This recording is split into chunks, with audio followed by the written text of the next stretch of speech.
Agradecerles que vengan. Esto es un ciclo que el Fondo organiza con el Instituto Dorrego. Es un ciclo que empezó ya hace 4 reuniones. La primera se hablaron sobre las Malvinas, la segunda habló Pacho Donel sobre Artigas, la tercera tuvimos una charla de Héctor Valle y Mario Rapaport sobre el capital británico en Argentina. El mes pasado habló Araceli Bellota sobre la mujer en la historia. Y bueno, y hoy por suerte lo tenemos a Fernando del Corro. Fernando es un periodista conocido, académico, profesor en la Universidad de Buenos Aires y sobre todo también miembro del Instituto Dorrego. El nombre de la charla, y Fernando seguramente la va a deformar, es Argentina, distintas versiones sobre la integración nacional y regional. El mes que viene seguimos con otra charla del Dorrego. Después le vamos a avisar cuál va a ser la temática y quién va a ser la persona que viene a charlar. Muchas gracias.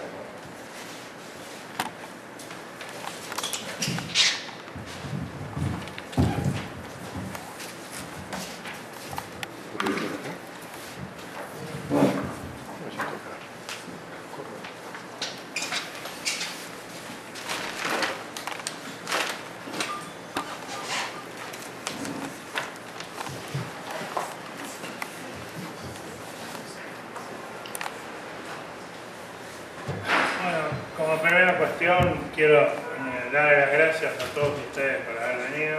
Realmente siento una gran satisfacción de ver una cantidad de amigos aquí, algunos que hace tiempo que no veía, como Alito Musicati, que la verdad, después de tantos años, verlo por aquí me emociona. También hace mucho que no veía acá a Horacio Riesni, con lo cual también su presencia me permite hacer recuerdos de viejos tiempos en los cuales, bueno, teníamos un trato muy asiduo, ya sea en las partes del gremialismo empresario donde él colaboraba, o en la Secretaría de Industria donde fue funcionario, bueno, y a todos los demás que son amigos que no menciono tal porque los veo más seguidos, son todos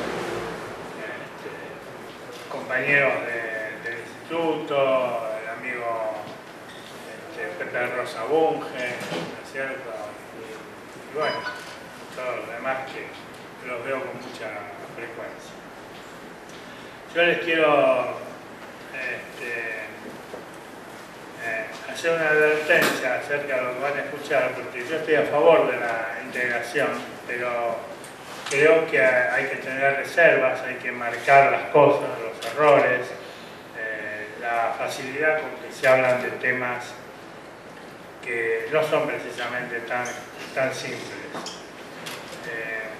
Y voy a darle, yo no soy ni rosista ni frigerista, pero creo que es importante que uno tome en cuenta las cosas que dijeron estos dos grandes personajes, como fueron Juan Manuel de Rosas y Rogelio Frigerio, en épocas muy distintas, a lo largo de un tiempo distinto, y donde se plantearon una visión de la integración que realmente es muy interesante, con las reservas que uno puede tener en cada caso, siempre como con todo texto. Yo les voy a después citar algunos párrafos de ellos. En los dos casos se refiere necesariamente a la necesidad de integrar política y economía. No puede haber integración sobre la base de la política si la economía no funciona, y si la economía funciona y la política no, tampoco a la larga eso va a funcionar. Es decir, tiene que haber un proceso en donde ambos temas estén claros.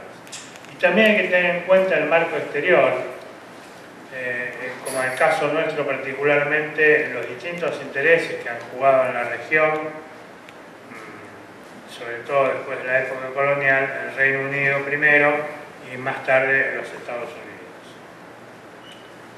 El tema de la integración, que en el marco de lo que es la economía global, del mundo uno, como algunos lo llaman, es una cuestión muy vieja, tan vieja como la historia que conocemos, temas que analizaron desde el Salgón de Akkad hace 4.500 años, pasó por Polibio de Megalópolis hace 2.300. Polibio decía que cuando Roma derrotó a Cartago se acababan los problemas del comercio, de las aduanas, todo ese tipo de cosas, que ahora el mundo pasaba a ser todo integrado, ¿no? En fin. Después un papa, Gregorio IX, dijo que el mundo tenía que ser uno solo, estar todo unificado, y que el papa obviamente debía ser el hombre sobre el cual recayeran las grandes responsabilidades, mientras en cada área hubiera gobernantes locales. Un gran teórico como Mercurino Arborio Gattinara, el canciller de Carlos I de España, también llamado Carlos V de Alemania, tal vez el tipo que más se ocupó durante mucho tiempo de escribir sobre estas cosas, y el que creó la teoría del Imperio Universal de Carlos, donde no se ponía nunca el sol, ¿no? Y así creo que hasta llegar a la visión, me parece más adecuada en nuestros tiempos, de Hélio Jaguaribe, el gran pensador brasileño, cuando él, frente a lo que se llamaba la globalización, dijo que el mundo estaba dividido en 3 áreas y que nosotros debíamos dar la pelea desde la nuestra. Que una área era la de Estados Unidos, como el dueño del mundo uno es el principal, las áreas asociadas, como Japón, Europa, la Unión Europea, y lo que él llamaba el mundo de la resistencia, en el cual estábamos nosotros. Y que nosotros desde ahí debíamos dar las peleas adecuadas y la organización política y social adecuada para que esa área de la resistencia pudiera funcionar y dar una pelea para desarrollarse. Y en todos estos periodos, en todos estos tiempos, vamos a encontrar similitudes que debemos aprender, porque como decía Atenas, el gran historiador ateniense, uno debe aprender del pasado, ¿no? Roma integraba con impuestos, entonces a las zonas que tomaba bajo su dependencia las dejaba hacer lo que querían si pagaban una tasa correspondiente, y si no, entonces entraban a meter mano a ellos, pero si no, estaba todo bien. Les daba la ciudadanía romana a partir de la Constitutio Antonina del 212, creó una moneda virtual, el sestercio, que no existía, pero que servía como unificación de todas las monedas. Cada uno operaba en su moneda, pero había una moneda que servía de relación. Pero, de todas maneras, eso no impidió que perjudicara a las zonas marginales, y así fue como se fue llenando de lo que llamaban bárbaros, porque no existió ninguna invasión bárbara a Roma. En el año 476, el general Odoacro, que era un bárbaro, general romano, un día, al frente de los suyos, que estaban ahí desde hace mucho, que vivían en ese lugar, que ocupaban las casas, como los ocupas de ahora, en fin, dijeron, bueno, esto se acabó, y tomaron el gobierno, ¿no? Lo cuenta, hay un libro muy interesante de Abel Cameron, una historiadora romana, inglesa, que cuenta muy bien cómo era la vida en esa época, ¿no? El Islam integró España sobre la base de que los que se hacían musulmanes no pagaban impuestos. Entonces había que hacerse musulmán y hacerse de una cultura determinada, porque ese era el gran negocio. Mientras los vascos, que fueron los únicos que nunca fueron ocupados por el Islam, siempre fue la única zona de España que no fue ocupada, siguieron adelante con sus procesos y llegaron a tener una proto-revolución industrial muy anterior a la del Reino Unido. Cataluña también se había desarrollado mucho, esto digo, hasta que, y esto tiene que ver con lo que nos va a pasar en América, hasta que llega Carlos I en 1516 a la corona de España y adopta un criterio distinto frente al desarrollo industrial de los vascos, a un proceso no tan importante pero sí importante de Cataluña y a una muchas cosas más primitiva, pero en fin, un proceso de industrialización que se estaba dando en la propia Castilla, decide que eso no más, se alía con los señores de la Mesta, que eran los grandes tenedores de rebaños de ovejas. Los industriales se rebelan y finalmente las milicias industriales son derrotadas el 13 de abril de 1521 en un lugar que se llama hoy Villalar de los Comuneros, en homenaje a esa gente, cerca de Toledo, y donde las tropas de Patiño, un tejedor de Segovia, son derrotadas y ahí se termina todo el proceso industrial en España, lo cual viene a parar acá como Concepción.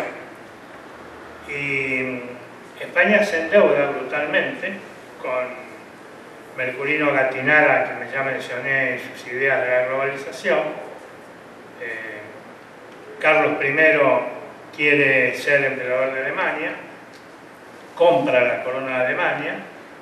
Jakob Fugger, un banquero de Habsburgo, le presta más de la mitad de la plata, la otra plata se la prestan otro banquero alemán, Welser, y banqueros italianos, y así España queda como un país absolutamente endeudado que va a vivir precisamente de la extracción de los metales americanos fundamentalmente y la lana que los de la Mesta le vendían a los ingleses.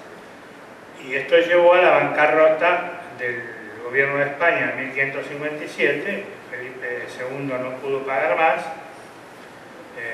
y así también llevó al colapso a los propios banqueros que le habían prestado. Bueno, esto es una muestra de cosas que funcionaron mal, que llegaron a América después como concepto, de manera tal que América pasó a ser una visión similar, o sea, un lugar donde se extraían cosas, metales en México, en Perú, en Alto Perú, perdón, y el único caso de industrialización que hubo en América en esa época fue el de Hernán Cortés, que él, no en México, sino él y su familia crearon una fábrica de tejido de seda, caso único hasta donde yo sé. Distintos son los casos exitosos, como el de Alemania, por ejemplo, que a partir de Lutero genera cuestiones de tipo cultural, como genera un idioma. Lutero era de un lugar de Alemania donde se hablaba un tipo de alemán, en el resto de Alemania se hablaban otras cosas, pero la Biblia, trasladada del latín a ese idioma regional, creó un idioma nacional. Pero aparte, se ocupó de la economía, esto es importante. En 1520 le dirige una carta a la nobleza alemana donde explica cómo hay que resolver las cosas de la economía alemana. Del mismo modo es exitoso el intento de unificación que hace Camille Benson, el conde de Cavour, en Italia, que lleva a la construcción de ese país, para lo cual incluso apeló a mecanismos de alianzas internacionales, como por ejemplo meterse con Francia e Inglaterra en la guerra de Crimea, en la que no tenía nada que ver, para que después Francia e Inglaterra ayudaran al proceso de unificación italiana. En Alemania también fueron muy importantes el desarrollo político con Bismarck, el intelectual con Liszt, Friedrich List, gran economista, muy poco conocido acá, donde se habla siempre de los liberales, bueno, y que fue el autor del Sistema Nacional de Economía, en el cual se inspiraba el gobierno de Bismarck, pero además en lo que se llamó el Zollverein, o sea, el proceso de unión. En Alemania había alrededor de 200 mini-estados que terminaron convergiendo a través de uniones aduaneras y desarrollos económicos conjuntos que permitieron la unificación progresiva en el terreno político. Es decir, primero se unían sobre la base de acuerdos económicos y cuando esos acuerdos económicos funcionaban pasaba a la unión política. Y otro caso exitoso, más de otra manera, fue el de Iván el Terrible en Rusia, donde a los nobles sencillamente los liquidaba y incorporaba sus bienes al poder estatal, ¿no? En América es interesante el proceso de integración que pudieron hacer rápidamente los incas, a través también de esquemas económicos, sobre la base de la distribución de bienes y la producción en distintas áreas. O sea, se producía pescado, o sea, se sacaba pescado del Pacífico, se lo convertía en ceviche y llegaba a todas partes. Se producía papa, en las zonas en que era papa de origen incaico, y todo el mundo comía papa en cualquier parte. Trajeron el maíz que lo obtuvieron de los mayas y se convirtieron en los grandes productores de maíz.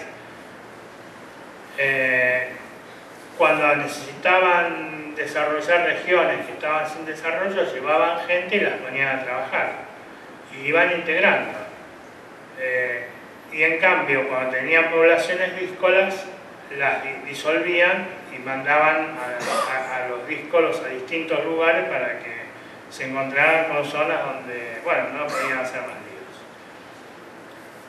Por eso un importante historiador francés, yo no comparto mucho el criterio de él, pero es interesante, escribió un libro que se llama El Imperio Socialista de los Incas, ¿no? Y esta cultura que tuvieron les permitió incluso, porque a diferencia de los aztecas que se dividieron, porque la mayor parte eran sojuzgados y se sumaron a los colonialistas, o de los mayas que eran ciudades autónomas, que duraron mucho tiempo. La última se rindió recién en 1689 en Honduras, en la ciudad de Copán. Los incas estaban divididos por razones políticas entre ellos, pero un sector importante mantuvo todavía parte del imperio hasta 1572, con Tupac Amaru I, no el que después apareció, Tupac Amaru II, que es el más conocido. Con lo cual también muestra que la integración económica y político-cultural tienen que ir de la mano. Entonces la gran economía que habían desarrollado fue vital para que el imperio se integrara y no tuviera los problemas bien. En cambio, bueno, pasando de vuelta a los nuestros, y ya para ir acercándonos ya concretamente a nuestros problemas, bueno, América tiene un problema de integrarse porque fue desintegrada el sistema colonial español por la propia corona, mientras que Portugal no hizo lo mismo con Brasil, y Brasil sigue siendo el gran país de América y uno de los países más grandes del mundo. Es más, cuando João VI, el rey de Portugal, en 1807 se fue a Brasil, a Río de Janeiro, porque Portugal cayó en manos de Napoleón, se quedó allí hasta 1821. No se quería volver a Portugal, hasta que tuvo que volver porque hubo sublevaciones, tuvo que ir a poner orden.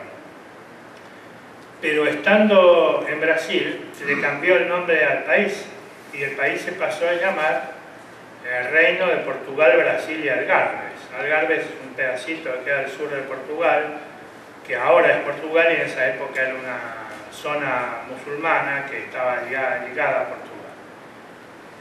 Tuvo que irse de vuelta porque Portugal, los británicos habían tomado el poder, en la práctica, no formal, y el que estaba gobernando allí era un conocido nuestro, William Carl Beresford, ¿no? Entonces tuvo que volver para desalojarlo y asumir el reino de Portugal. Pero es interesante que se muere poco después, y cuando se muere, el hijo de Pedro I, que era emperador de Brasil, la mandó a su hija, María de Gloria, y a que se convirtiera en reina de Portugal. Y como había resistencias, hasta mandó soldados brasileños para imponer a María de Gloria. Y como la resistencia siguió, se instalaron en las Azores y desde allí, un tiempo después, retomaron el control de Portugal. Es decir, Brasil había pasado a ser el eje del imperio, no había dejado de ser. En el caso americano se armaron distintos semipaíses, los virreinatos, no tenían comercio entre sí, el comercio era todo con la metrópolis, bastante complicado. De alguna manera la Argentina es hija de esa complicación, porque desde el Alto Perú era muy difícil llevar la plata altoperuana a España, había que sacarla por el Pacífico, llevarla a Panamá. Primero había que ir en carreta a Lima, de Lima en Puerto del Callao a Panamá, Panamá cruzar el Istmo a Portobelo y recién de Portobelo a Europa. Y ahí estaban encima los piratas que operaban desde 1511 en el Caribe, con lo cual ese comercio era muy difícil. Por eso, Juan de Matienzo, creo que fue el 2 de enero de 1966, le escribió a Felipe II que había que modificar ese y que el comercio había que centrarlo por Buenos Aires. A partir de ahí, Buenos Aires empieza a tener un poder muy importante sobre la región porque era el centro del comercio con el Alto Perú. Por otra parte, apenas se produce el proceso independentista, desplazada a España, el Reino Unido, o en esa época Inglaterra, el Reino Unido es un poco posterior, toma el control de estos países, acelera los desmembramientos, los endeuda a todos, como en el caso de Argentina de la Lehman Brothers, que no fue el crédito más importante, a otros los endeudó peor, a Perú, a Brasil. Y en ese marco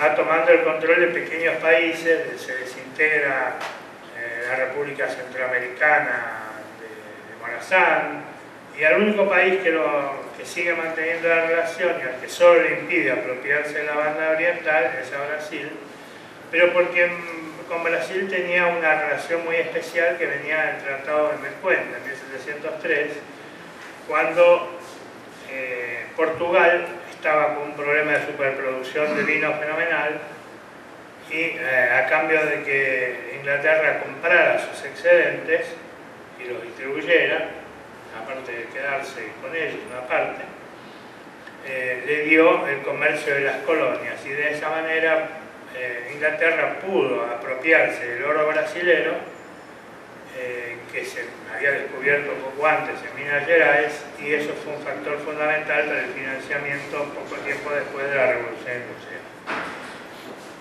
La visión integracionista en América, que tiene como paradigma inicial a Francisco Miranda, empieza a tener realidad ya con la cuestión de la independencia, cuando Bolívar convoca al Congreso Anfictiónico de Panamá, una idea que había tomado él de las ciudades griegas, que hacían un congreso anfictiónico en la isla de Delos, ¿no? Que se consideraba entonces el ombligo del mundo. Por eso Bolívar llamaba a Panamá el ombligo del mundo, también porque lo consideraba el centro de todo el tipo de operaciones que se podían hacer. De manera tal que señaló a Panamá como el lugar donde se iba a hacer este congreso, y no estaba tan equivocado si uno mira cómo después, por ser el ombligo del mundo comercial, en 1902 los Estados Unidos inventaron el estado de Panamá haciendo una secesión de esa provincia de Colombia. Pero Cuando se produce esto, que es en 1824, que faltaban 2 días cuando él hace la convocatoria para la batalla de Ayacucho, una cosa muy interesante que sucedió en Ayacucho, es una digresión, es que cuando el 9 de diciembre del 24 Sucre derrota a las tropas de Canterac, le hace firmar a Canterac que las deudas coloniales se iban a decidir los nuevos estados surgidos de la independencia, ¿qué hacían con esas deudas? Si las iban a pagar o no. Eso es anterior a la firma de la paz entre Estados Unidos y España después de la guerra de 1828, y el único antecedente, que es lo que se llama la deuda odiosa, la de Cuba y Estados Unidos y España. Y el único antecedente que veo anterior a todo esto, que no se refiere estrictamente a las deudas, sino a las disposiciones que se toman contra la voluntad del pueblo, es la que reclamaba acá Álzaga en la Pueblada de 1811. Bueno, en esa etapa, en donde también se llama el Congreso Anfictiónico y los propios Estados Unidos reaccionan con la doctrina Monroe de John Quincy Adams, que la difunde Monroe, pero es del presidente posterior, John Quincy Adams, que era su secretario de Estado, digamos, su canciller. Surgen porque en 1822 la Santa Alianza resolvió restablecer el absolutismo español con Fernando VII, y en 1823 los franceses ocuparon España y lo repusieron. Eso generó temores en toda América. Y Estados Unidos de alguna manera dijo: miren muchachos, acá no se vengan a meter porque estoy yo. Aparte estaban tratando de entrar los rusos por el Pacífico, que ese fue el objetivo central de una doctrina que después derivó en otra cosa. Por eso, decía en el 24, Bolívar avanza con este asunto de la integración regional. Ya en el 22 había firmado un tratado con Perú y un tratado de alianza y confederación, y otro similar con México en el 23, ¿no? Pero incluso hubo delegados europeos como observadores, y no estuvo en la Argentina porque Rivadavia obviamente no mandó. Pero lo interesante es que iban a ir los Estados Unidos también y no fueron, ¿no? Se propuso ahí, Bolívar, que todos los estados americanos tenían que contribuir a la conformación de un estado supranacional que englobara a todos los países de la región. Y les dijo que la distribución territorial de cada estado tenía que ver con el uti possidendi, es decir, con las tierras que ocupaban antes del proceso revolucionario. Y tomó, es interesante, las reservas del caso respecto de la doctrina Monroe de los Estados Unidos, cuando dijo: los Estados Unidos parecen destinados a sembrar la América de miserias en nombre de la libertad. Hubo muchas reservas respecto de las propuestas de unidad y apenas se aprobaron tibias recomendaciones que debían ser ratificadas en 1827 en Tucubaya, en México, lo que no se hizo. Es decir, que recién en 1997 se tomó la idea en Caracas con el segundo Congreso Anfictiónico por la unidad, soberanía de nuestros pueblos, y luego hubo otros.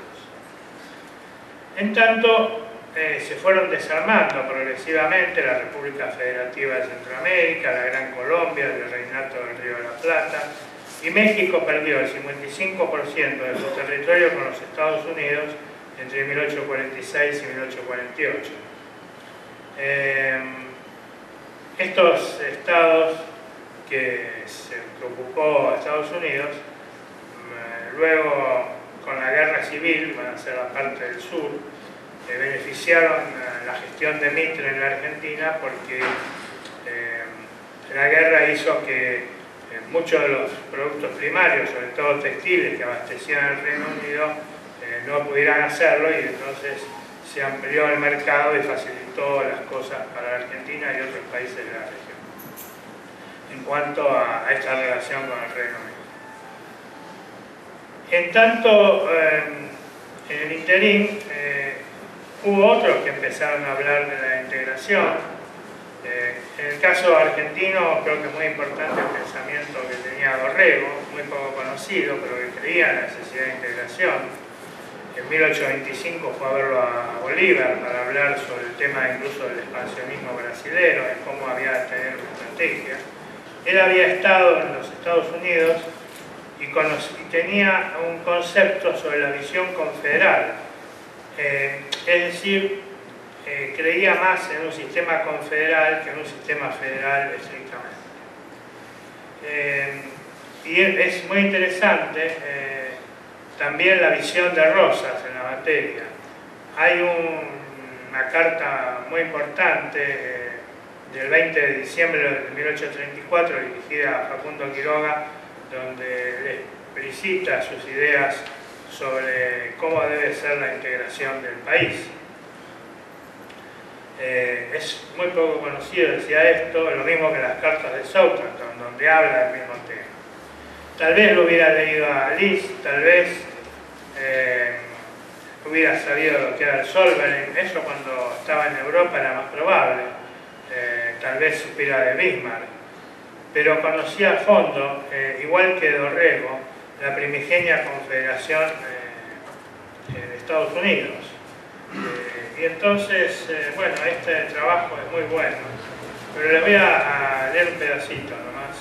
Dice: obsérvese que una república federativa es lo más quimérico y desastroso que puede imaginarse, toda vez que no se componga de estados bien organizados en sí mismos, porque conservando cada uno su soberanía e independencia, la fuerza del poder general con respecto al interior de la república es casi ninguna, y su principal y casi toda investidura es de pura representación para llevar la voz a nombre de todos los estados confederados en sus relaciones con las naciones extranjeras. De consiguiente, si dentro de cada estado en particular no hay elementos de poder para mantener el orden respectivo, la creación de un gobierno general representativo no sirve más que para poner en agitación a toda la república, a cada desorden parcial que suceda, y hacer que el incendio de cualquier estado se derrame por todos los demás. Así es que la República de Norteamérica no ha admitido en la Confederación los nuevos pueblos y provincias que se han formado después de su independencia, sino cuando se han puesto en estado de regirse por sí solos, y entre tanto los ha mantenido sin representación en clase de estados, considerándolos como adyacencias de la República. En este trabajo muy interesante, Rosas habla de que Estados Unidos se conformó con 13 colonias originales sobre el Océano Atlántico, que todas funcionaban económicamente bien, que todas tenían recursos y que todas estaban en condiciones de aportar para un gobierno federal o confederal, y que fueron capaces además de crear una ciudad nueva para que ese gobierno confederal no estuviera en ninguna de las capitales existentes, sino en Washington, una ciudad creada por el conjunto de estas colonias que luego se convirtieron en los estados fundantes. Me parece que es muy interesante leer ese trabajo en su conjunto, porque lo que él plantea es precisamente que la conformación del Estado Nacional argentino debe ser posterior a que las provincias puedan funcionar por sí mismas desde el punto de vista político y económico, ¿no? Se puede estar de acuerdo no con muchas cosas, pero creo que es un pensamiento bien. Después De Rosa se apeló a la unificación forzada, pero sin una base cierta. Urquiza levantó las barreras, las aduanas interiores, pero eso devino a que las provincias crearan mecanismos alternativos para recuperar el dinero que habían perdido por la pérdida de las aduanas interiores. Se trata de unificar la moneda, Mariano Fragueiro hace esfuerzos de esa manera, pero seguía habiendo monedas por todos lados. Incluso hay historias más viejas, como la de Güemes, a quien le echan la culpa de falsificar moneda en su época, la moneda que venía del Alto Perú, y hasta las monedas que aparecen más tarde con el reino de la Patagonia de los franceses. Pero además las provincias tenían que emitir porque tenían que de alguna manera vivir, con lo cual era difícil el manejo de una economía global. Bartolomé Mitre y sus sucesores intentaron una integración con violencia, corrupción, circunstancias favorables con el desarrollo del telégrafo y fundamentalmente los ferrocarriles. Mitre además creó algo que estaban pidiendo a las provincias desde hace mucho, que fue lo que hoy llamamos coparticipación federal mediante los auxilios y los subsidios, como le llamó él. No había porcentajes, pero cuando se votaba el presupuesto, a cada provincia se le asignaba un auxilio, es decir, un dinero para su manejo. Y para cosas especiales, como ahora tenemos los aportes del Tesoro Nacional a sostenes, creó los subsidios. Pero además, cuando yo digo mecanismos de corrupción, porque arreglaba con los dueños de la política del interior, más no aquellos con los que tuvo que enfrentarse igual durante largo tiempo y que luego siguió Sarmiento, cómo crear, por ejemplo, desarrollar inversiones públicas, crear caminos o lo que fuera, y hacer que los que manejaban esas políticas se hicieran cargo de las obras, dándoles notables ganancias por encima de los valores reales, ¿no? El tema americanista, en realidad, a partir de eso recayó en algunos caudillos del interior, como Felipe Varela, aunque sin muchas claras estrategias, y eso se vio en la Guerra del Paraguay, en donde también algunos intelectuales citados por Hugo Chumbita, está acá adelante en la otra historia, plantean cuestiones de esa naturaleza. Algunos países tendieron frente a necesidades a aglutinarse. En el caso de 1865, frente a la invasión española a Perú, el intento de recuperar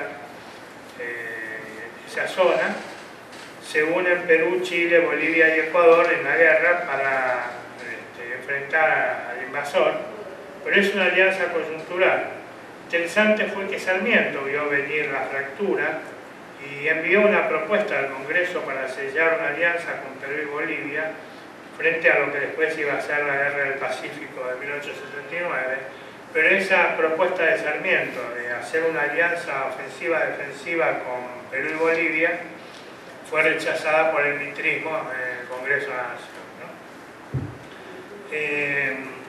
Con lo cual también la Argentina quedó fuera del conflicto, pero terminó perdiendo territorios porque los chilenos invadieron buena parte de la puna de Atacama y se quedaron con alrededor de 10.000 kilómetros cuadrados que nunca fueron devueltos. Y tras la guerra con España, en 1898, Estados Unidos, que ya venía desarrollando ideas al respecto, intentó integrar a todo el continente. En 1889 se hizo un congreso en Washington con la participación de todos los estados de la región, en donde las ideas centrales eran unificar la moneda del continente con el dólar, es decir, desaparecían todas las monedas de la región y el dólar era la única moneda de toda América.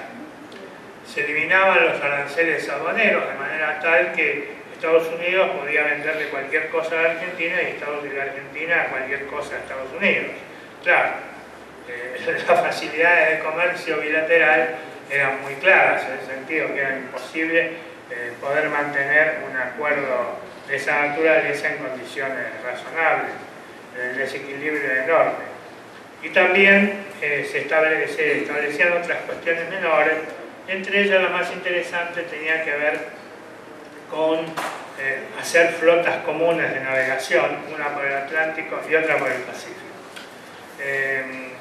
El que frustró todo eso, el intento yanqui de poner el dólar como moneda americana y eliminar los aranceles de comercio, fue un denostado presidente argentino que se llamaba Miguel Ángel Juárez Selma, que se opuso claramente, y la Argentina fue la que llevó al Congreso de Washington, vía sus dos enviados, que fueron Roque Sáenz Peña y Manuel Quintana, la voz en contra de esto. Fueron los que terminaron haciendo imposible. Lograron en ese momento el apoyo de Chile y de Bolivia, mientras Brasil y otros, la mayoría, México, estaban todos de acuerdo con esa política. Ese congreso se desarrolló entre fines del 89 y principios de 1890. Es el primer antecedente claro del ALCA. Es decir, después hubo otros intentos. Estados Unidos en 1967 con Lyndon Johnson intentó hacer alguna otra cosa, pero bueno, siempre en un marco donde un país que tiene superproducciones de productos necesita mercados. Por eso a mí me parece que después de haber tenido este éxito o estas políticas que van a llevar a estas confrontaciones, Estados Unidos venía también aplicando medidas al revés de eso, porque también ponía medidas de control sobre lo que les llegaba de otros lados, y ya en 1895 había tenido una política muy clara a favor de Brasil y en contra de Argentina, cuando Grover Cleveland, el presidente, dictaminó que la mitad de la provincia argentina de Misiones debía pasar a Brasil en un conflicto que hubo allí. Ahí Argentina perdió la mitad de la provincia de Misiones. Así que, bueno, después la postura argentina respecto a América Latina se hizo también clara en 1902 con la doctrina Drago y la oposición a la invasión a Venezuela por parte de Alemania, Inglaterra e Italia, con el apoyo logístico de los Países Bajos por cobro de deuda. Y más tarde también confrontó con Estados Unidos, en este caso cuando en 1928 en la conferencia de La Habana el representante argentino Honorio Pueyrredón, con órdenes del entonces presidente Marcelo Alvear, se opuso también, planteó claramente que Estados Unidos estaba teniendo una política agresiva respecto de América Latina en su integración económica, en sus posibilidades de desarrollo, con las trabas que ponía el proteccionismo, por ejemplo los subsidios agrícolas. Fue la primera vez que se planteó el tema de los subsidios agrícolas en esa conferencia de La Habana en 1928, y el que lo planteó fue el gobierno argentino. Los avances de la integración que ya se dan en el siglo XX tienen algunos personajes claves como Manuel Ugarte, el argentino, el peruano Víctor Raúl Haya de la Torre, que hicieron centro en toda esta cuestión. De Ugarte hay que decir además, que es poco conocido, que antes de esta gira que hizo por toda América planteando las necesidades de avanzar en acuerdos de integración, sacó un diario en la Argentina que también los periodistas lo conocen, en donde en su editorial inicial dice que él saca ese diario porque la Argentina necesita un vocero del sector industrial, que hay que desarrollar la industria del país. Esto es una cosa que prácticamente no se había dicho casi nunca. Las perspectivas, fíjense que el primero que plantea públicamente desde el Estado la necesidad del desarrollo industrial fue Alvear en su discurso del 1 de mayo de 1923, al abrir las sesiones del Parlamento, cuando dice: está fenómeno, todo esto que exportamos carne, trigo, todo, pero si no los industrializamos estamos fritos. Bueno, Manuel Ugarte sacó un diario que duró poco tiempo, claro está, pero que tenía como centro promocionar la industrialización del país. En materia de América Latina, el tema de la integración como gobierno, por esas épocas, los mayores pasos los dio Carlos Ibáñez del Campo en Chile, que intentó realizar algunas políticas en la materia, y entre otras cosas convocó al abuelo acá de mi amigo Rosa, a Alejandro Ernesto Bunge, el gran economista, que escribió poco después un libro excepcional que se llama La Nueva Argentina, donde plantea la creación, lo que él sugiere, como los Estados Unidos del Sur, donde dice que hay que avanzar hacia un desarrollo de integración económica entre Argentina, Bolivia, Perú, Chile, Uruguay y Paraguay, para eventualmente después avanzar hacia un acuerdo con Brasil.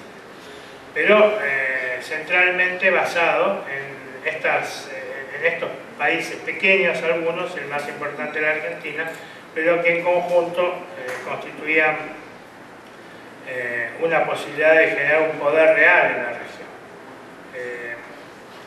Bunge realmente fue un gran pensador, sus ideas después incluso yo creo que en buena medida las recogió Perón, creo que también las recogió otra gente, como en el caso concreto de Frigerio, que cité recién. Y digo Perón porque Perón no lo conoció,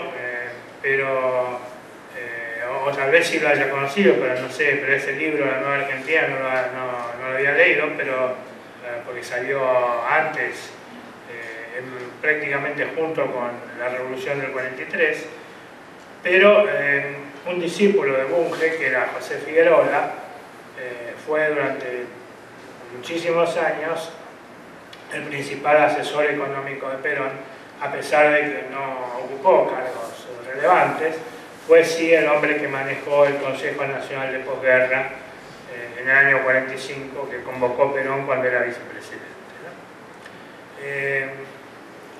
Digamos, décadas después yo ya mencioné a Helio Jaguaribe como un hombre que pensó en estas cosas, lo mismo que Enrique Iglesias, un español uruguayo, digo que nació en España pero vivió básicamente en Uruguay, y ahora está desarrollando algunos cargos en España, de vuelta.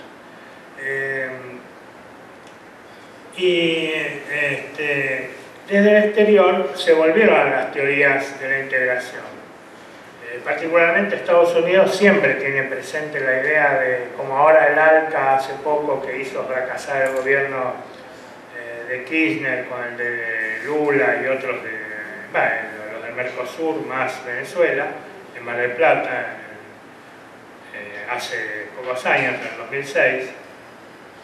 De Estados Unidos, Roosevelt, con su política del buen vecino, estoy hablando de Franklin Delano, ¿no? El tío Theodore, el que anduvo repartiendo garrotes, ¿no? Con la política del buen vecino quería incorporar a todos los países al negocio de Estados Unidos. Después Kennedy con la Alianza para el Progreso, que también, como señala Frigerio en este libro tan interesante, que se llama La integración racional, instrumento del monopolio.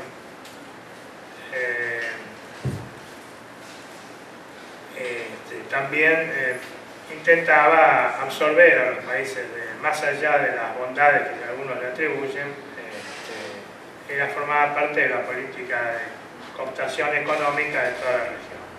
Por esa época también se produjo la operación panamericana de Juscelino Kubitschek, presidente de Brasil, que derivó en la creación del BID, el Banco Interamericano de Desarrollo, cuyo primer presidente, que fue un chileno, Federico Herrera, hizo grandes esfuerzos para avanzar en materia de integración y creó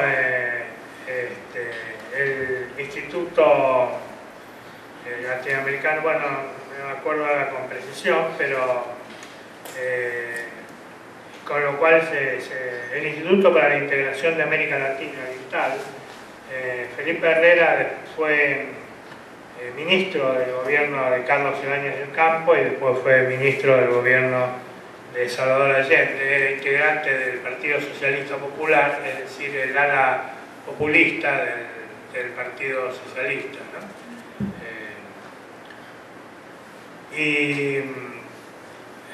Bueno, naturalmente en esta época muchos de ellos también empezaron las ideas de Bunge, como ya dije, y en el caso concreto de la Argentina, él que sostenía que había que integrar la Argentina, que era un país que él lo llamaba país abanico. ¿Por qué país abanico?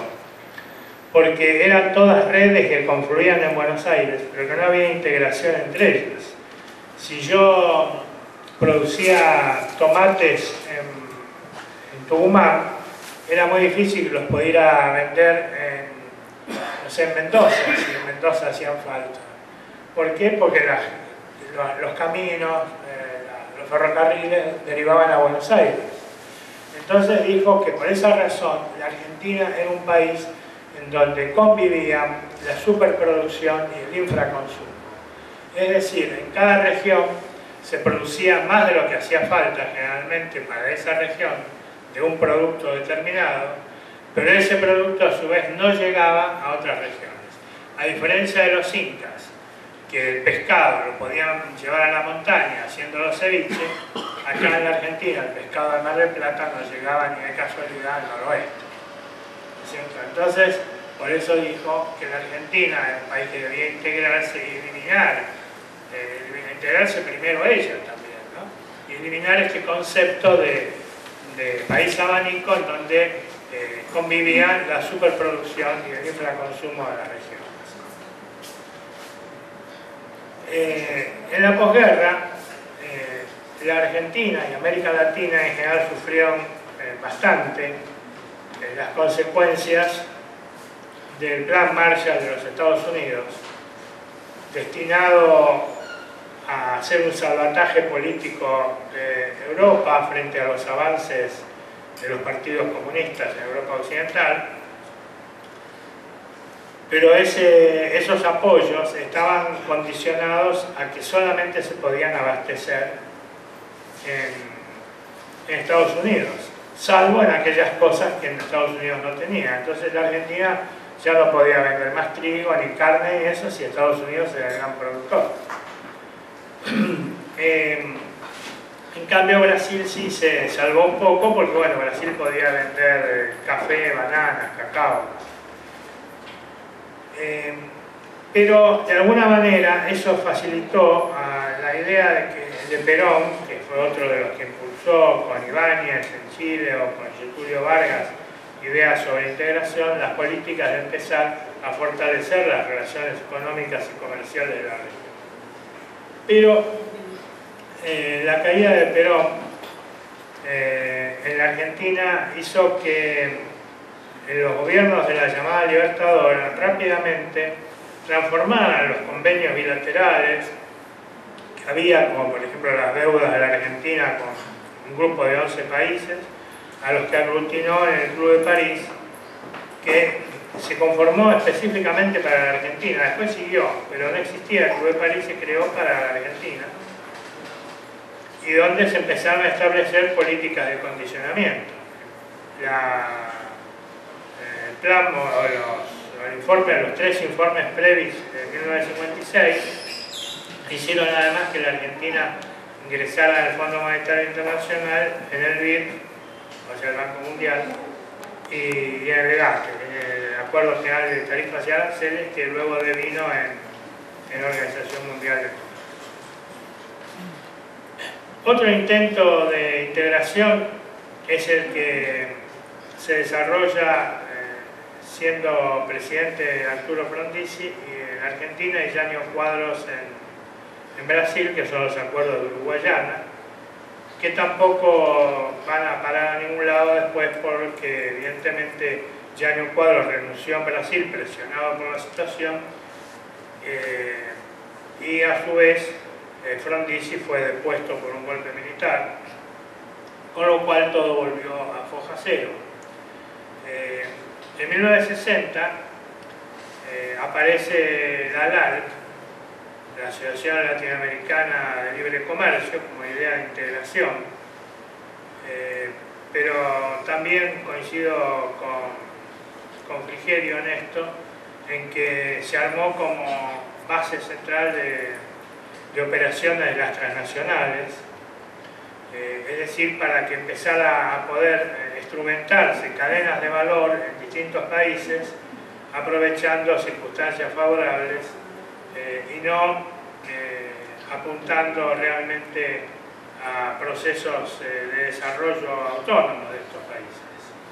La Iglesia a nivel internacional apuntaló un poco las ideas estas de avanzar en los acuerdos entre los países periféricos a través de papas como Juan XXIII y Pablo VI, con encíclicas como Mater Magistrum, Popularum Progressio.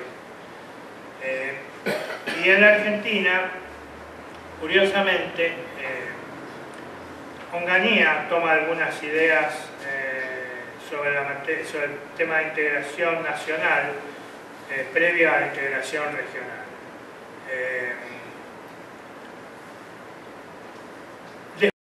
Se va a dar un intento con el gobierno peronista del 73, cuando Raúl Astiri, que era presidente interino entre Cámpora y Perón, firmó en 1973 el Acta de Reparación Histórica para Catamarca, La Rioja, San Juan y San Luis.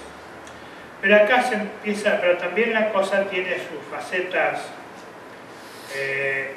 porque el mecanismo que se utilizó fue el de facilitar a estas provincias que pudieran captar a empresas que se radicaran en la zona y desarrollaran presuntamente en la zona. Pero en realidad lo que hacían era ofrecerle a las empresas que ya estaban funcionando en otros lugares que se trasladaran allí, con lo cual no había un crecimiento real, sino un traslado de la actividad, y en algunos casos ni siquiera hubo traslados. El caso particular de La Rioja, uno de los más patéticos, en donde lo que más se hacía era de repente que las empresas siguieran como estaban y facturaran desde esos lugares, con lo cual la única provincia que tuvo de estas cuatro una política seria en la materia fue San Luis, y el hecho concreto es que hoy es una de las pocas provincias, una de las cuatro provincias argentinas que no tienen las cuentas en rojo. Esto más allá de las cosas que puedan hablar en materia política de cada uno de los gobernantes de todas las provincias, de estas en particular. Una etapa posterior al intento de integración regional lo llevaron adelante los brasileros con el gobierno militar.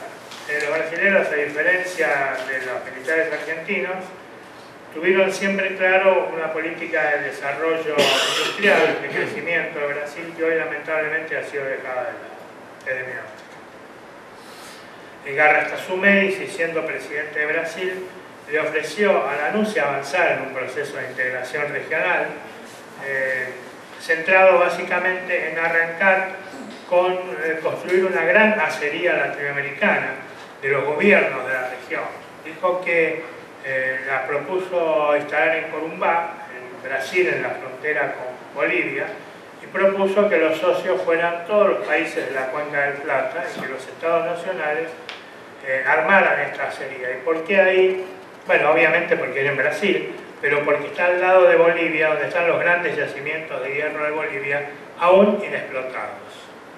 ¿No es cierto?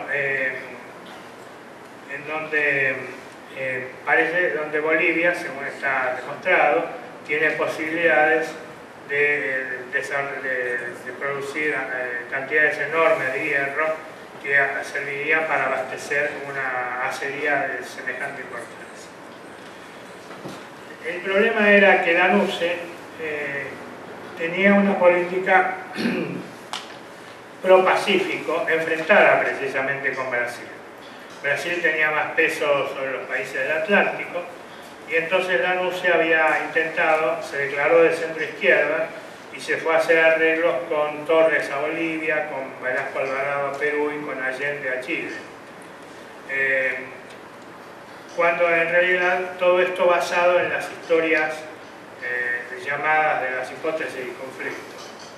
De manera tal que los avances entre Argentina y Brasil se van a hacer años después con Alfonsín y Tancredo Neves, presidente por unos pocos días, una semana, que acordaron la creación del Mercosur, que se va a cerrar tiempo después, pero donde ya eso quedó. En el interín hubo varios intentos de integración en la región, por ejemplo, como el Pacto Andino del Pacífico, que terminó disuelto. Hoy hay una pequeña comunidad andina, donde han desaparecido varios países, Chile, Venezuela, es decir, ha quedado reducido a muy poco. Varios de estos países optaron por lo que se llaman los TLC, los Tratados de Libre Comercio, básicamente con Estados Unidos, pero también con otros países importantes del capitalismo mundial. Chile y Perú tienen una enorme cantidad de TLC.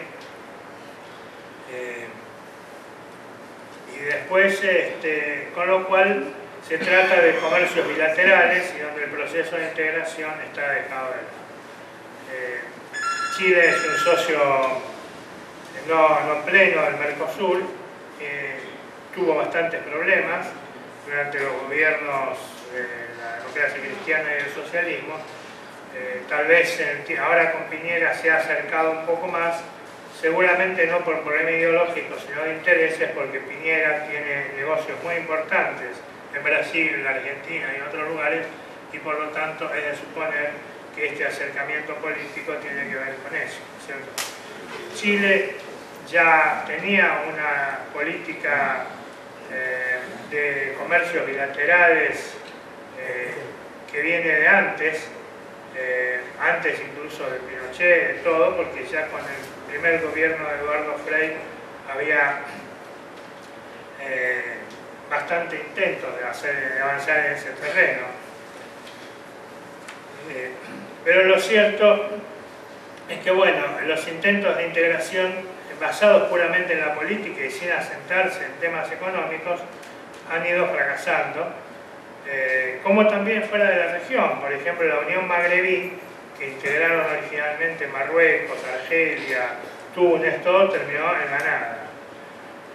En el caso del Comecon, la cosa fue distinta porque eso más o menos funcionaba, pero bueno, se desintegró el bloque del socialismo real de Europa y también se desintegró. Hoy el comercio intracorporaciones, es decir, estas corporaciones que van, se instalan en los países periféricos y producen allí supuestamente cosas, en general son armadurías, como las maquilas en México y en general en toda la región, incluso aquí, implica alrededor del 60% del comercio mundial. Es decir, que el comercio mundial hoy es centralmente intracorporativo, más que las cosas van y vienen, un repuesto de auto va para acá, otro va para allá, el auto se arma, entonces el auto después va para acá, va para allá, pero siempre es lo mismo, es un negocio que se hace entre las propias empresas, ¿no? Por eso lo que se trata es, y ahí vuelvo al caso, y reitero, yo nunca fui militante del MIR, ni soy frigerista, pero tengo un gran respeto por Frigerio y su obra.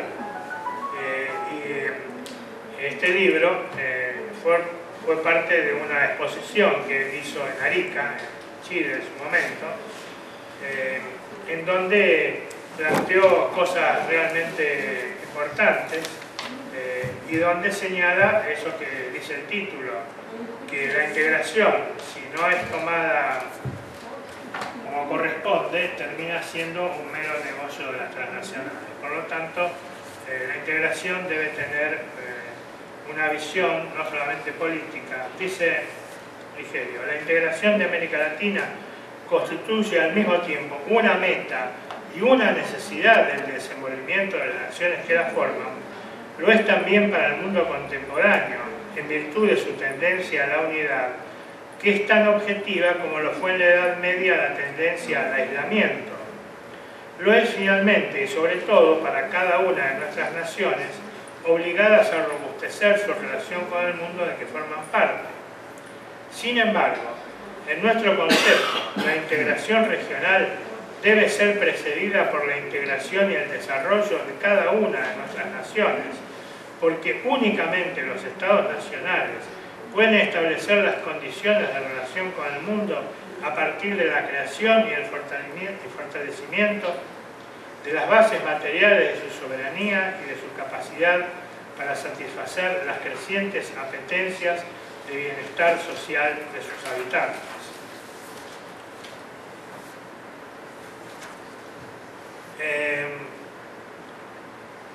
También él señalaba la necesidad, ya en alguna medida más superada con el tiempo, de que los países deben empezar, en el caso de Brasil, por ejemplo, a pensar que no podía tener zonas marginadas como el noreste o la Argentina como la Patagonia.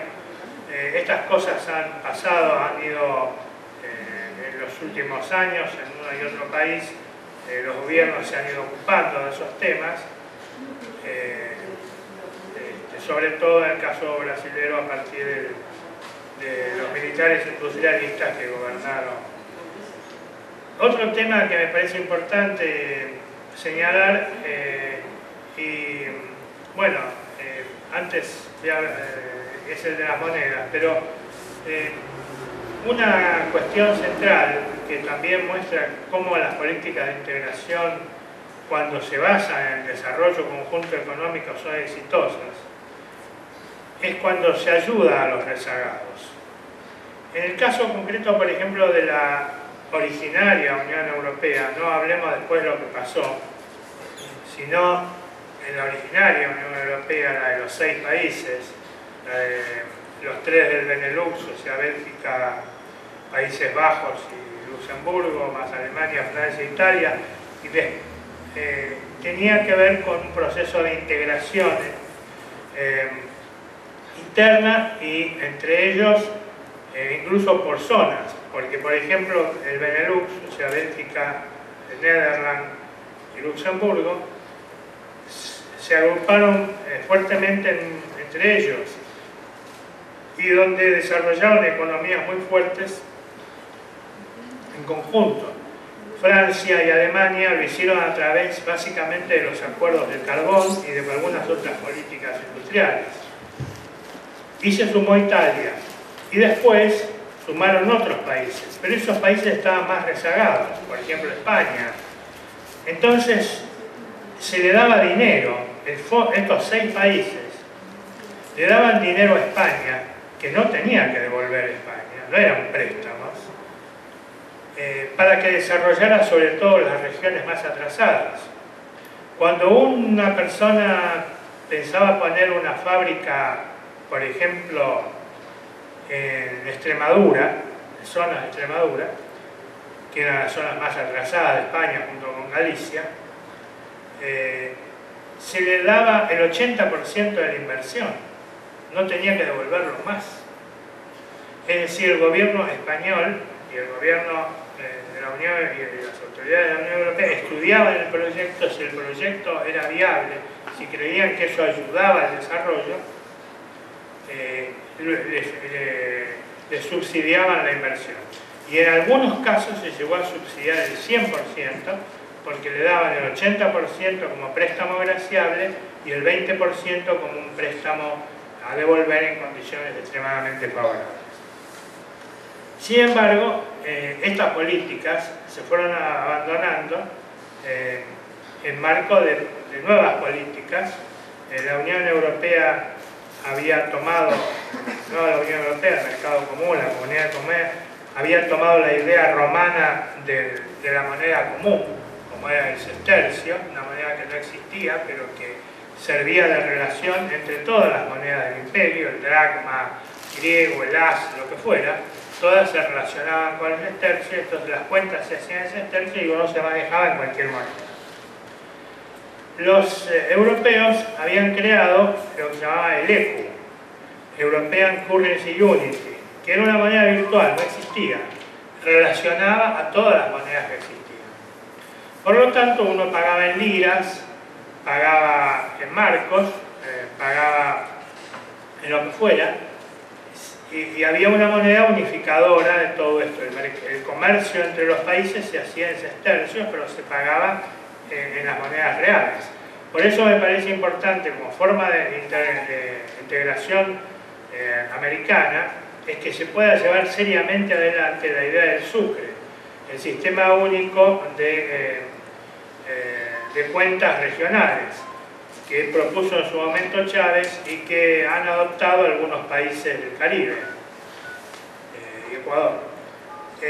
Esas son, me parece, cosas para ir avanzando en políticas de integración adecuadas. En el caso del Mercosur nosotros tenemos el problema paraguayo, por ejemplo, en donde creo que es fundamental ayudar al crecimiento mediante políticas también de subsidios que ayudan a crecer ese país, que frenen la emigración.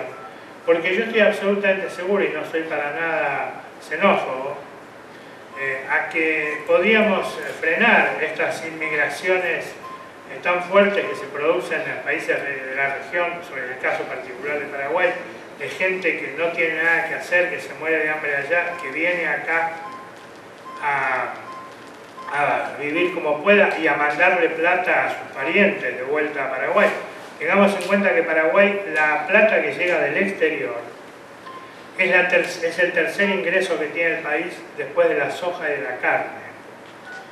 Es decir, que Paraguay vive en buena medida del dinero que recibe de los inmigrantes de estos países, o sos emigrantes, que vienen a la Argentina como principal país de la región, y también en el caso de Europa iban mucho a España, con lo cual eso se va a complicar, no van a ir más a España, seguramente por mucho tiempo, y la avalancha sobre la región va a ser mayor. Por lo cual me parece que la integración debe apuntar seriamente a atender los problemas de los países de la región. La UNASUR no atiende cuestiones económicas, está planteada centralmente en las cuestiones políticas y militares,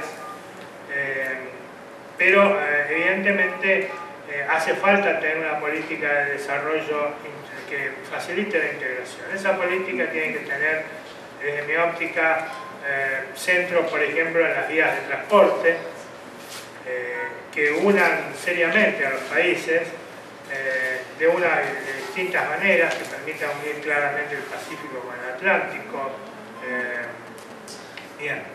Poner seriamente en marcha el Banco del Sur, que es un proyecto interesante, pero que se ha aprobado y sigue en la mera aprobación. Y encarar, me parece, el proyecto de desarrollo de multinacionales públicas en lugar de las corporaciones transnacionales. Esto hace que el Mercosur hoy todavía tenga serios problemas, aunque el ingreso de Venezuela es un hecho positivo, porque Paraguay sigue siendo un problema, porque Brasil se encuentra en dificultades. Yo no sé si ya lo hizo, pero hoy Dilma Habana Rousseff iba a hacer un anuncio sobre privatizaciones, en donde las rutas y los ferrocarriles, por lo cual esperaba sacar 50.000 millones de dólares, y donde además, al estilo de la Argentina, de los ferrocarriles de Mitre en adelante, se le va a garantizar un mínimo de ganancias a las empresas que encaren estos proyectos privatizadores y que hagan inversiones para ampliarlos, lo cual también complica la situación de integración regional, por lo cual me parece que profundizar siguiendo el pensamiento de Juan Manuel de Rosas o Rogelio Frigerio en materia local, o o Alejandro Bunge, o si uno lo toma en materia internacional, las cosas que hicieron Bismarck en Alemania o los japoneses con la restauración Meiji de mitad del siglo XIX, la cuestión pasa por estructurar los planes nacionales de desarrollo y a partir de allí me parece que será posible una coherente y duradera integración regional que atienda a las asimetrías y apunte a superarlos como se intentó originalmente en la hoy Unión Europea y como es indispensable en cada de nuestro continente para que no sucedan hechos como el reciente de Paraguay con el golpe de Estado hecho por una oligarquía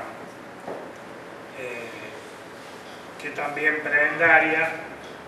Y para eso voy a leer otro pedacito de Frigerio y con eso termino.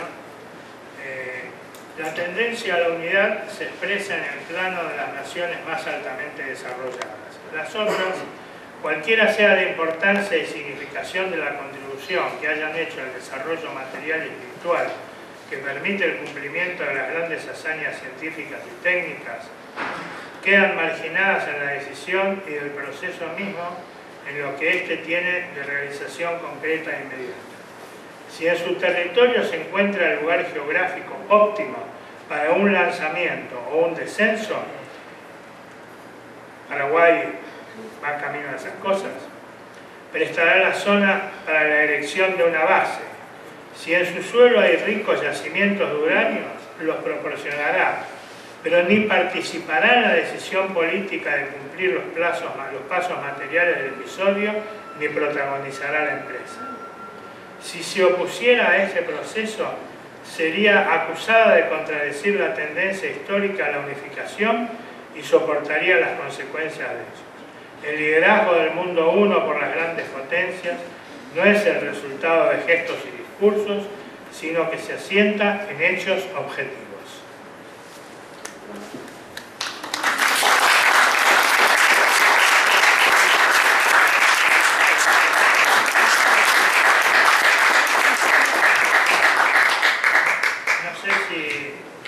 Ya los he aburrido demasiado, pero si alguno tiene alguna opinión que dar, alguna pregunta, estoy acá a disposición y bueno.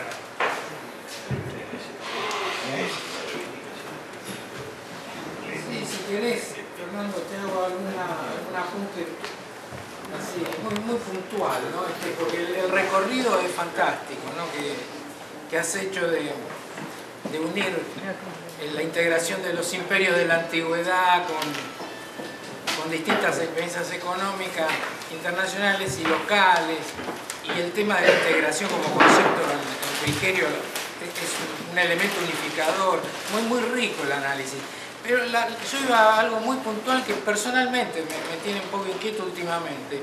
Hoy sale el presidente Mujica a decir que él va a hacer, como hizo un tratado con Estados Unidos, va a hacer un tratado con el Acuerdo del Pacífico. Porque realmente Perón también planteaba el tema del ABC por el eje del Pacífico incluido. Y también en la época de Onganía, en un plan de desarrollo que figura por ahí en el recuerdo de algunos, que estaba Javier Villanueva, Raúl Puig, gente que no era militar.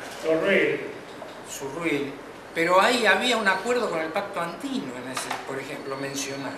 O sea que de distintos sectores, el tema del eje del Pacífico era un tema importante. Ahora nos damos cuenta que realmente el comercio con el Extremo Oriente potencia eso de una manera más importante aún que el eje del Atlántico.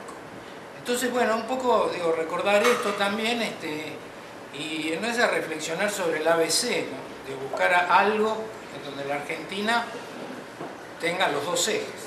No sé qué pensás vos. No, bueno, coincido completamente con tu punto de vista. Fernando, habría que tomar en cuenta ahora cuál es la incidencia de China en toda esta integración. Porque China está actuando en forma parcial. No con tratado de libre comercio, sino prácticamente con acuerdos hasta municipales. Hasta acuerdos municipales, de acuerdo. Y eso es muy importante, por ejemplo, un poco más grande, tomemos el litio, ¿no es cierto? El litio es una integración chileno, argentino, boliviano, perfectamente, donde podría ser un polo realmente de desarrollo. Y nosotros nos estamos prestando la atención adecuada. Como lo plantearon los militares brasileños con Corumbá. Exactamente. Coincido completamente. Y el de Corumbá lo conozco bien porque he trabajado ahí, así que pasó lo mismo, ¿no es cierto? Podemos hablar bastante sobre esto. No, seguí con el tema ese. No, y el tema concreto es que eso implica una industria subsiguiente, ¿no es cierto?, de prácticamente fabricación de baterías y de todo lo que viene para alta tecnología. Yo por eso planteaba el tema de las multinacionales públicas. Exactamente, porque resulta en este momento un gobierno, por ejemplo, como el de Salta, está tratando de hacer un convenio con una chilena sin su visa americana. Claro, que no tiene nada que ver, ojo, que no lo tomo en forma de país o nada por el estilo, sino que existe la base y la tecnología de un desarrollo integral propio. Bien. Y eso lo hemos mostrado reiteradamente. Hoy el conflicto que hay en el Medio Oriente, básicamente, alrededor de la energía nuclear de Irán, es el resultado de 11 ingenieros argentinos que desarrollaron la energía nuclear en Irán. Y bueno, y hoy el desarrollo nuclear de ese país es un desarrollo que deriva del conocimiento técnico del argentino. Muy bien, muchas gracias. No, gracias a vos por venir y por participar.